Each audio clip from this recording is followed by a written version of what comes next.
આવો બેન આવો. બેસ. અરે ભાઈ, તારો પ્રેમ જ મારે મન સર્વસ્વ છે. પણ એક વાત કહી દઉં. બોલો ને. આજે હું તારી મોટી બેન તરીકે નહીં, એક દીકરાની માં તરીકે તારી પાસે કંઈક માંગવા આવી છું. અરે મોટી બેન, તમે શું વાત કરો છો? તમારે માંગવાનું ના હોય, તમારે તો હુકમ કરવાનો હોય. ભાઈ, જમનાના દીકરા ચંદનને તો તું સારી રીતે ઓળખે છે. એનો અને કેસરનો જીવ મળી ગયો છે. એટલે તું એ વાતથી અજાણ તો નહીં જ હોય, છતાં એક વડીલ તરીકે મારે તને એ બાબત સજાગ કરવો જરૂરી લાગ્યો, એટલે આવવું પડ્યું. તમારી વાત સાચી છે મોટી બેન. આ બાબતમાં હું હંધોય જાણું છું, પણ એક બાપ તરીકે મારે મારી દીકરીના સુખનો વિચાર તો કરવો જોઈએ ને. અરે ક્યાંય કંગાળ કઠિયારો અને ક્યાં સમૃદ્ધિમાં ઉછરેલી મારી દીકરી કેસર. હું પણ મોટા ઘરની દીકરી તો હતી જ ને. તારી જ નજર સામે મેં પણ ગરીબીમાં ગૌરવભેર સંસાર પૂરો કર્યો કે નહીં? ને ભાઈ, હું કઈ કેસરની દુશ્મન નથી. એ તારી દીકરી છે તો મારી પણ ભત્રીજી તો ખરી જ ને. પણ મોટી બેન, કેસર સાથે વિક્રમસિંહના લગ્ન થાય એવા વચનથી હું મારા મિત્ર ધનજી સાથે બંધાયેલો છું. અરે, તું એ માણસના હાથમાં કેસરનો હાથ આપવા માંગે છે જેના કાંડામાં થનાર પત્નીને સાચવવાની તાકાત જ નથી? લાચાર છું બેન. ચંદન હારે કેસરના લગ્ન કોઈ કાળે શક્ય જ નથી. ભાઈ, શું કામ એ નમાલા હારે કેસરને પરણાવી એનું જીવતર ઝેર કરવા માંગે છે? યાદ કર એ દિવસ જ્યારે એ જ ચંદને તારી કેસરને મોતના મુખમાંથી બચાવી હતી. અરે યાદ કર એ દિવસ જ્યારે એ જ કંગાલ કઠિયારાએ તારા ખોરડાની લાજ, કેસરની આબરૂ પોતાના જીવના જોખમે બચાવી હતી. ભાઈ, જરા તો વિચાર કર. શું કામ કેસરનું દિલ દુભાવી એનો ભાવ બગાડવા માંગે છે? મોટી બેન, ભાવ તો હું એ બગાડવા નથી માંગતો. બસ તો ભાઈ, જિંદગીમાં પહેલી જ વાર આ વિધવા બેન તારી જ દીકરીના સુખ ખાતર તારી પાસે ખોળો પાથરે છે. ના બેન, ના ના. પણ એટલું યાદ રાખજે ભાઈ, તારા વચન કરતા કેસરની જિંદગી વધારે અનમોલ છે. હા, હવે તો હદ થઈ ગઈ. હવે ક્યારે પણ મારું કેસર આરે ગોઠવશો? મેં તને કેટલી વાર કીધું કે દેવજી મારી આરે વચનથી બંધાયેલો છે. તું તારે લગ્નની તૈયારી કર દીકરા. એમ? તો પછી લઈ આવ નવા કપડા ને આપી દો ઓલા ટેબાને. રામ રામ ધના. અરે દેવજી, તું તારા પગલા મારે ત્યાં? ધનજી, આ પગલા પરાણે ભરવા પડ્યા છે. હું ધર્મ સંકટમાં મુકાઈ ગયો છું ને એમાંથી તું જ મને ઉગારી શકે તેમ છે. અરે, તારા હાટો મારો જીવ હાજર છે, પણ એવા કયા ધર્મ સંકટમાં ફસાણો છે? ધના, મારી બહેન ગંગાએ જીવનમાં ક્યારેય કશું જ માગ્યું નથી, અને એણે એવું માગ્યું કે એના જ ગામના દીકરા ચંદન હાટુ મારી દીકરી કેસરનો હાથ. એક તરફ હું તારી સાથે વચને બંધાયો છું, વચન ભંગ કરવો એ પણ ધર્મ વિરુદ્ધ છે. હું મૂંઝાઈ ગયો છું.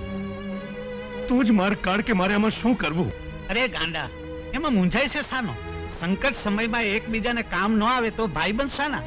અને તારી દીકરી એ મારી દીકરી છે, એમાં પૂછવાનું હોય? જા, આજથી તું વચન મુક્ત છો. ધના, ધન્ય છે ધના, તને ધન્ય છે. આજે તો ભાઈ તે ભાઈબંધી નિભાવી. અરે, ખરે ટાણે સગા ભાઈની જેમ તું મારી પડખે ઉભો રહ્યો.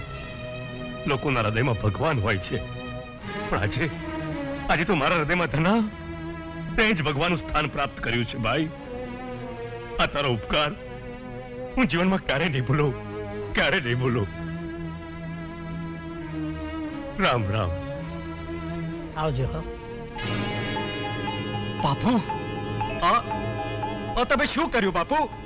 સહણસામાં પકડાયેલા સાપને તમે છોડી મૂક્યો? હા, સાપને છોડી દીધો છે, પણ એનું ડાચું મારા પગ નીચે છે. એટલે હું કઈ સમજો નહીં બાપુ. દીકરા, મારું નામ ધનજી છે, ધનજી. મેં કઈક ના ધનોત પનોત કાઢી નાખ્યા છે. તો આ ચંદન શું વિસાતમાં છે?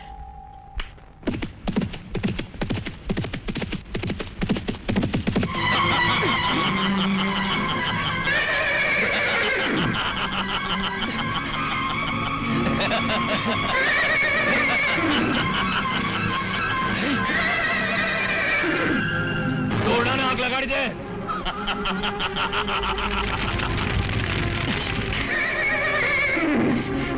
ચંદન, તને યાદ છે કે એક દિવસ તે મને જીવતો છોડી દીધો હતો, એટલે હું આજે તને મારતો નથી, પણ તું ખરેખર બહાદુર હોય તો આગમાંથી બચી જજે. જગલા, કુવાને આગ લગાડી દે.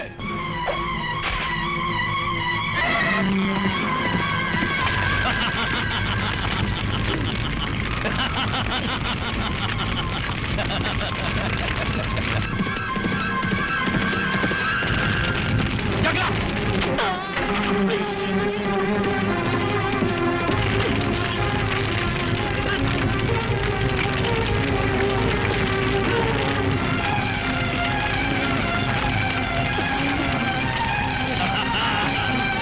સાથીઓ, ચાલો.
બહાદુર, આજ તારા માલિકની જીવ જોખમમાં છે.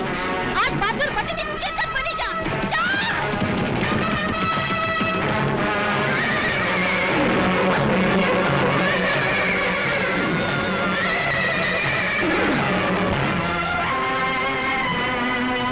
ચંદન, ચંદન, ચંદન.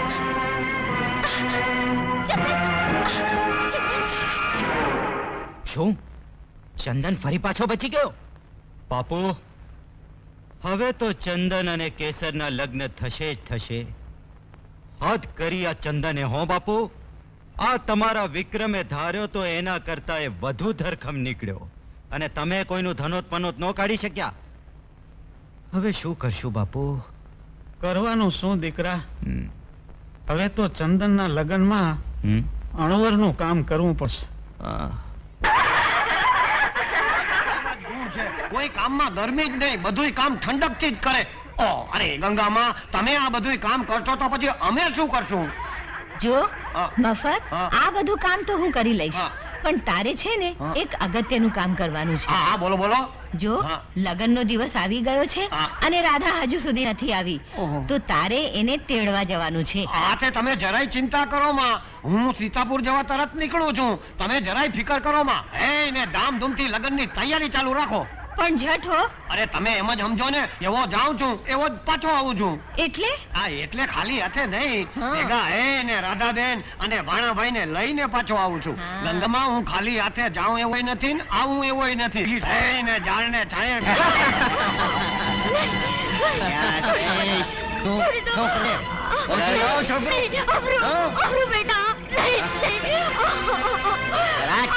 અરે ગજબ કહેવાય. રાધાબેન નું ઘર ઉઘાડું અને ઘરમાં કોઈ ન મળે. મને તો કઈક અમંગળના એંધાણ વર્તાય છે. હા. અરે રાધાબેન અમે તો તને તારે ઘરે તેડવા ગયા હતા. મારા દીકરા આપણને કાળુના માણસો ઉપાડી અરે દિનુભાઈ આવે છે ને. અરે પ્રવીણદાન, આવો, આવો, આવ દીકરા આવ. વરરાજાને આવો તો બધી શરમ થઈ જશે. અરે ધના, જો જાનને આવવાનો વખત છે. ઢોલના ધબુકા સંભળાઈ રહ્યા છે.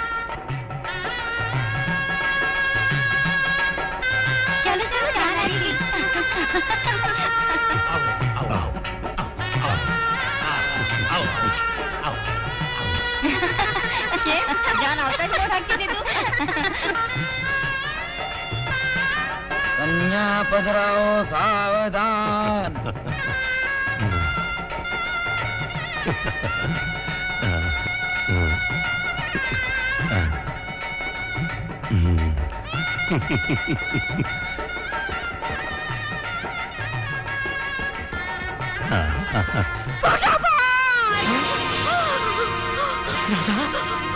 મોટાભાઈ, અપ્રિયોની કેસરી કાળ ઉઠાવી ગયો છે.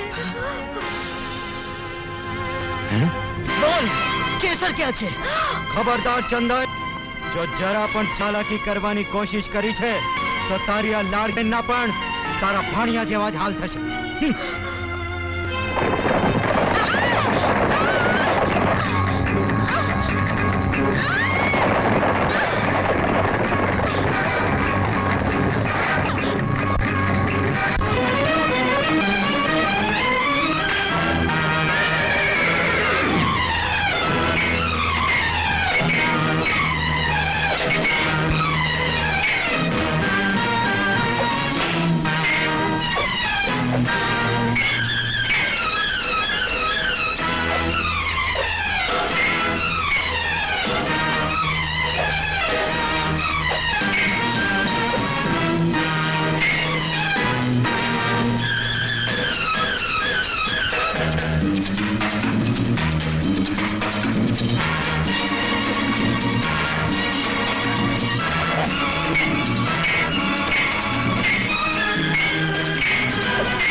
વાહ ચંદન વાહ, અંતે વિક્રમનો ઘણો લાડવો કરી નાખ્યો.